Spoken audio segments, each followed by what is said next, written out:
जी, राम मंदिर शिलान्यास के बारे में महत्वपूर्ण फैसले अयोध्या या फैजाबाद में ऊपर से पढ़ा अक्षर जी सब कुछ देवराहा बाबा के आशीर्वाद से हुआ। हाँ, राम मंदिर शिलान्यास के बारे में महत्वपूर्ण फैसले अयोध्या या फैजाबाद में नहीं किए जा रहे। ये फैसले लखनऊ या नई दिल्ली में भी नहीं किए गए, बल्कि सब कुछ वृंदावन में देवराहा बाबा के आश्रम में तय हुआ। देवराहा बाबा ने ही विश्व हिंदू परिषद के नेताओं को निर्देश दिए। पिछले हफ्ते 1.5 घंटे की बातचीत के दौरान उन्होंने राजीव गांधी को भी निर्देश दिए। इसके बाद भी राजीव के दूत लगातार बाबा के संपर्क में रहे। अयोध्या में वही हुआ जो इन बैठकों में तय हुआ। तो आपने राजीव वो बकबकात है पढ़े के धजे। अच्छा, ठीक है, पढ़ा वही से जी। राम जन्मभूमि मंदिर के प्रबंधक न्यासी अशोक सिंघल ने जनसत्ता से बातचीत में माना कि देवराहा बाबा एक धार्मिक महापुरुष हैं जो हमारे हर कदम का मार्ग निर्देश करते रहे हैं। बाबा ने 6 नवंबर को राजीव गांधी से कहा कि उन्हें मंदिर निर्माण की विश्व हिंदू परिषद की मांग का समर्थन करना चाहिए। बाद की घटनाओं से साफ है कि गांधी ने वही किया जो बाबा ने उनसे कहा। तो लेकिन उन्होंने पूरी तरह तो किया नहीं। लगावट है, यह तो कमजोरी तो हार है। अच्छा, हाँ, लेकिन लगाए दिए है वह गड़बड़ है। अच्छा। हाँ, पढ़ब जा। और शिलान्यास के पहले दिन बाबा ने शिलान्यास स्थल बदलने का सरकारी सुझाव ठुकरा दिया।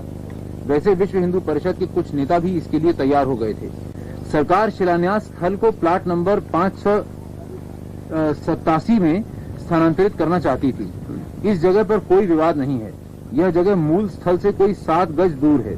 5 नवंबर को कुछ वरिष्ठ अधिकारियों ने ऐसा करवाने के लिए इलाके का दौरा किया।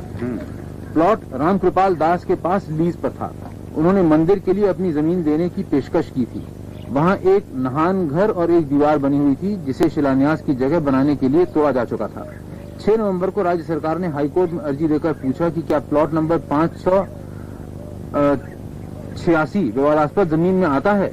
विश्व हिंदू परिषद ने बाद में वहीं राम मंदिर शिलान्यास का समारोह किया।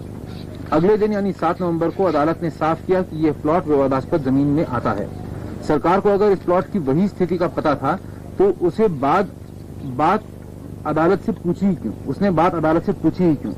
प्रशासनिक अफसरों ने बताया कि इसकी एक वजह यह थी कि शिलान्यास की जगह बदलने के लिए कानूनी दबाव बनाया जाए।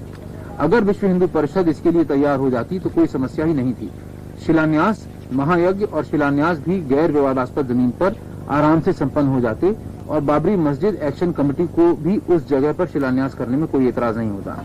इस तरह सरकार हिंदुओं और मुसलमानों दोनों को खुश कर लेती और इन दिनों उनकी खुशी का मतलब है वोट।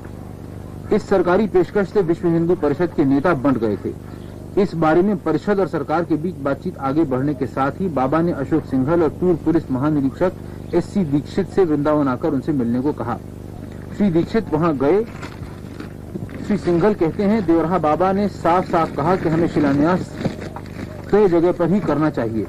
उन्होंने यह भी कहा कि राजीव गांधी भी वहां शिलान्यास करने की बात मान लेंगे, पर तभी यथास्थिति बनाए रखने का अदालती आदेश आ जाने से भ्रम पैदा हो गया। परिषद के नेता सरकार के खिलाफ आंदोलन छेड़ने की तैयारी में लग गए, लेकिन जनता की नाराजगी के आगे अदालती निर्देश कहीं खो गया। यही वजह थी कि सरकार ने शिलान्यास को रोका नहीं। 8 नवंबर को हालात बदल गए और शिलान्यास की पिछली रात को सरकार ने नई दिल्ली में बयान जारी किया कि वह प्लॉट तो विवादास्पद है, पर शिलान्यास की जगह विवादास्पद जमीन के दायरे में नहीं आती। यानी सरकार ने परिषद को मन मर्जी से काम करने की छूट देना तय कर लिया था। मकसद यह हवा फैलाने का था कि शिलान्यास सरकार की बदौलत हुआ है, परिषद की बदौलत नहीं। जब शिलान्यास समारोह शुरू हुआ तो श्री दीक्षित हिंदुओं और परिषद की जीत की घोषणा करने माइक पर गए। उन्होंने कहा, आपकी ताकत की वजह से ही प्रधानमंत्री को देवराहा बाबा के सामने घुटने टेकने पड़े। श्री सिंघल कहते हैं कि बाबा ने जो कहा उसे पूरा कर दिखाया। एक और नेता ने कहा, जनवरी में भी हम वही फैसला करेंगे जो बाबा कहेंगे। तब तक विवाद का मुद्दा यह रहेगा कि शिलान्यास के लिए हिंदुओं ने सरकार को मजबूर किया या सरकार ने खुद हिंदुओं को यह भेंट दी। अब आप बताइए कि क्या है बात। बताइए।